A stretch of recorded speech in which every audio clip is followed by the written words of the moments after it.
Fan de Ludo, bienvenue au Renard Ludique. Aujourd'hui on part sur la Lune avec un projet en Kickstarter et ce avec Lunar Rush. Alors on est ici sur un Eurogame pour 1 à 4 joueurs et avec des parties d'environ 1h, 1h30. Dans ce jeu, vous allez incarner l'un des 4 conglomérats terriens en compétition pour l'exploitation et la production de nouvelles ressources découvertes sur la Lune. Pour cela, vous allez devoir transporter des ressources depuis la Terre vers la Lune, construire, améliorer votre base lunaire et bien sûr produire des ressources pour ensuite les ramener sur Terre et les vendre. Allez, voyons comment mettre tout cela en place. Alors tout d'abord, vous devrez placer le plateau central ainsi qu'un plateau marché. Vous allez devoir poser les jetons machine de pointe, habitation et technologie sur la Terre, et placer les ressources de Lunarium et de Lunetis à côté de la Lune.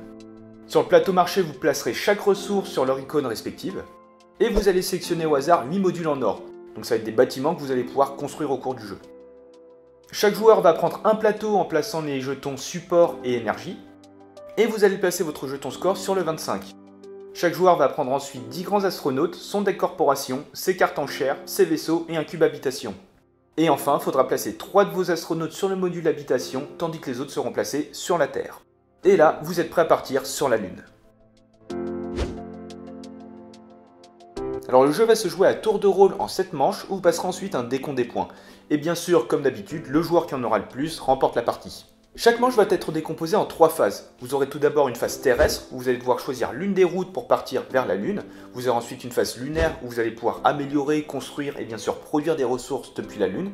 Et enfin, vous aurez une phase de marché où vous allez pouvoir revenir sur Terre puis vendre vos ressources. Et vous passerez ensuite à la manche suivante. Au début de la première phase, chaque joueur va choisir une carte d'initiative, sachant qu'une même carte ne peut pas être utilisée 2 tours d'affilée.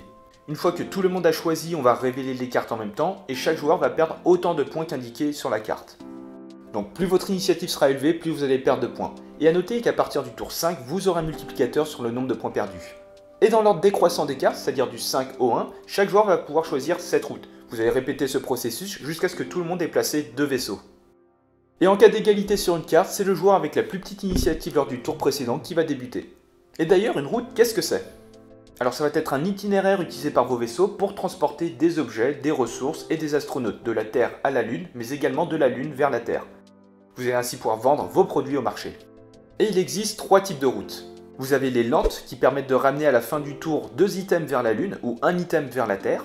Les moyennes qui permettent de ramener à la fin du prochain tour 5 items vers la Lune ou bien 3 items vers la Terre. Et enfin les routes longues qui permettent de ramener 2 tours plus tard 9 items vers la Lune ou bien 5 items vers la Terre. Une fois que tout le monde a positionné ses vaisseaux sur les différentes routes, de façon simultanée vous allez pouvoir charger les vaisseaux qui vont partir en direction de la Lune en fonction de leur capacité de chargement. Vous pourrez placer des astronautes, des habitations, des machines de pointe et des technologies. Ensuite, chaque vaisseau en direction de la Lune sera déplacé d'un espace vers celle-ci. Tous les vaisseaux terminant leur déplacement sur la Lune déchargeront leur cargaison. Pour cela, vous allez tout simplement récupérer les astronautes et les ressources et les placer dans votre réserve. Le vaisseau, quant à lui, sera repris en main. Et vient ensuite la deuxième phase, qui est la phase lunaire. Alors il faut savoir qu'en début de partie, vous allez débuter avec une base contenant 6 modules. Un module d'habitation et 5 modules de production. À cette étape-là du jeu, vous allez pouvoir construire et améliorer vos modules, mais vous pourrez également produire des ressources à l'aide de vos astronautes. Chaque joueur, en respectant l'ordre d'initiative, pourra tout d'abord construire un module en or, qui seront des modules avancés, ou bien vous pourrez passer. Pour en acheter un, rien de plus simple, il suffit de dépenser les ressources indiquées sur le module. Ensuite, simultanément, les joueurs peuvent construire d'autres modules de base en payant le coût, et vous pourrez également améliorer vos modules déjà présents. Encore une fois, il faudra payer le coût. Et enfin, vous pourrez activer certains modules à l'aide de vos astronautes pour acquérir la ressource associée. C'est également à ce moment-là où vous allez pouvoir charger vos vaisseaux de ressources lunaires et avec des astronautes en direction de la Terre pour les revendre. Chaque emplacement inoccupé de votre vaisseau vous rapportera un point. Et à la fin de la phase, chaque astronaute utilisé qui ne sont pas dans les vaisseaux devra être repositionné sur un emplacement disponible d'un module habitation. Et en plus de cela, ils devront être nourris en diminuant d'une case sur la piste correspondante pour chaque astronaute. Et malheureusement, chaque astronaute non placé ou non nourri va mourir dans d'atroces souffrances, vous faisant perdre ainsi 25 points de victoire. Et enfin, la dernière phase, celle du marché. Vous allez commencer par déplacer tous les vaisseaux en direction de la Terre. Une fois arrivés sur place, vous les placerez sur le plateau en fonction de leur route.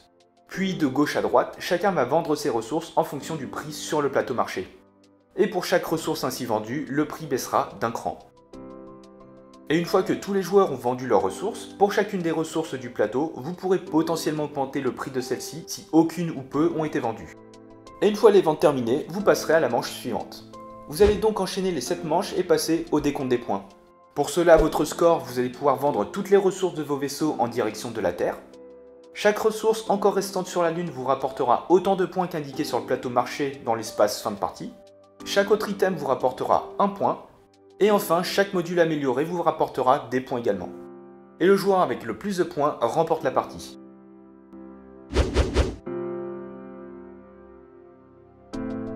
Et voilà, c'est la fin de cette vidéo, donc désormais vous n'avez plus qu'à partir sur la Lune. Alors si le jeu vous intéresse, je vous mets en description le lien vers le projet. Et comme d'habitude, vous pouvez toujours laisser un petit pouce bleu, commenter et vous abonner, ça fait toujours plaisir. Et sur ce, on se retrouve dans une prochaine vidéo. Ciao!